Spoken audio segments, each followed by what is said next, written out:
नमस्कार, समाचार India news में आपका स्वागत है। कानपुर देहात के शिवली थाना क्षेत्र से एक दर्दनाक सड़क हादसे की खबर है।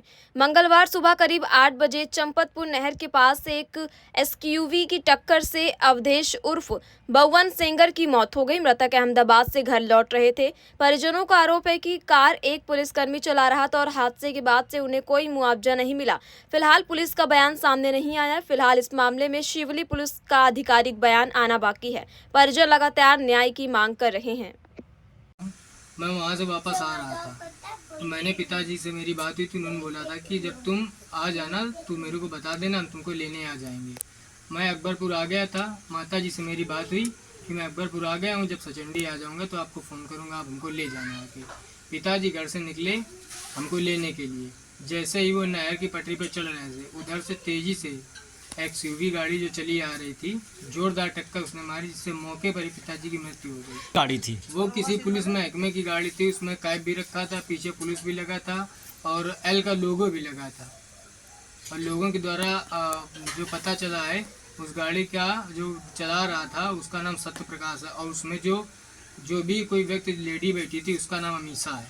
हाँ, जिस व्यक्ति ने घटना की थी उसको मेरे ही गाँव में किसी एक व्यक्ति के घर पे छुपा दिया गया था और पुलिस महकमों को पूरी जानकारी थी कि वो कहाँ पे छुपा है। क्या ऊपर से हम लोगों को ही धमकी देने लगे, लाठीचार्ज करने की, मेरे साथ धक्का मुक्की भी की, मेरे से बोला कि इसको घेर लो पीछे से।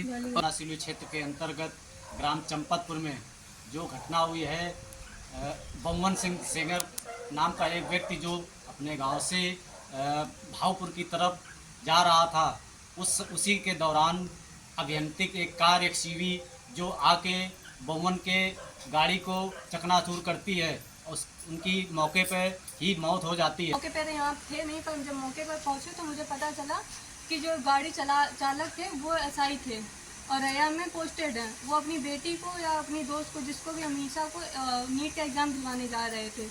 तो वो लापरवाही से और जल्दीबाजी में, मेरे पापा बाजार जा रहे थे भाई को लेने के लिए, तो उन्होंने पीछे से आके टक्कर मार दी। उसके बाद पुलिस प्रशासन यहाँ पे आया क्योंकि वो गांव में ही छुप गए थे। गांव में छुपने के बाद उनका कोई चौकी में अमरेंद्र सिंह करके कोई जानकार थे, उनको बुलाकर उन्होंने अपना पूरा प्रोटेक्शन लिया। प्रोटेक्शन लेने के बाद हमारे ही परिजन पे बदतमीजी से की बातें और गाली गलौज की, हाथ पैर लाठी चार्ज करने को बोला और वहाँ से भीड़ हटाने लगे।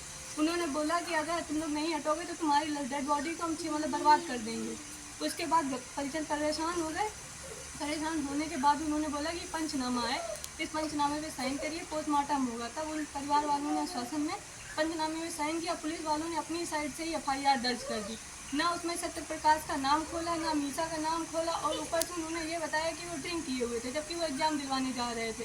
गाँव में जिसके घर में छुपे थे, हम लोगों ने उन पर दबाव डाला, तब उन्होंने बताया कि वो इंस्पेक्टर हैं और रैया से आए हुए थे। और सत्य प्रकाश नाम था, जो लड़की साथ में थी उसका नाम अमीषा था। उसकी हमारे पास फ़ोटो वगैरह भी हैं और उसके हाथ में चोट है।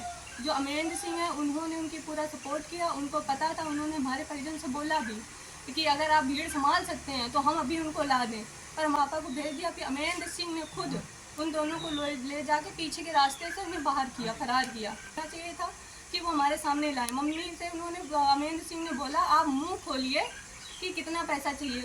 यही है कि उचित कार्रवाई चाहिए। उनके मुँह के वाणी सुनी और हम देख रहे हैं रक्षक ही भक्षक बन गया। ऐसे लोगों में समाज में क्या कानूनी कार्रवाई किसी के लिए नहीं बनाई गई है। मैं समाचार इंडिया न्यूज़ से सुभाष चंद्र